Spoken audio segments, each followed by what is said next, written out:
إلا وحنت إليه الأرواح. كيف؟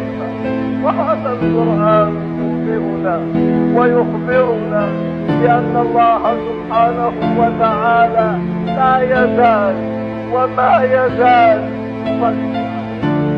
فإنه سبحانه وتعالى حينما أخبرنا من منبر فوق السماوات والأرض بآيات عظام جاءت من أعلى بقوله إن الله وملائكته يصلون على النبي،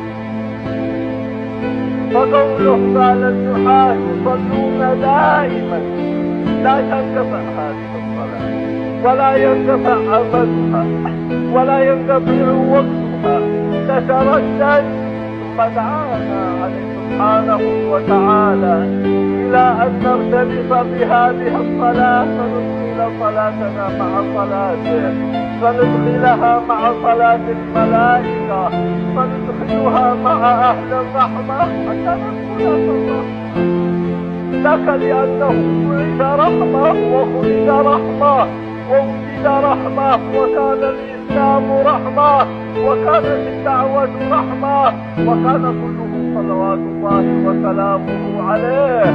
بعد ما يخبرنا القرآن بالرسالة بأنها كلها رحمة، ما خرجت عن حد الرحمة، فنحن ولله الحمد في مصطلح الرحمة صباحا وفي مغتبتها مساء.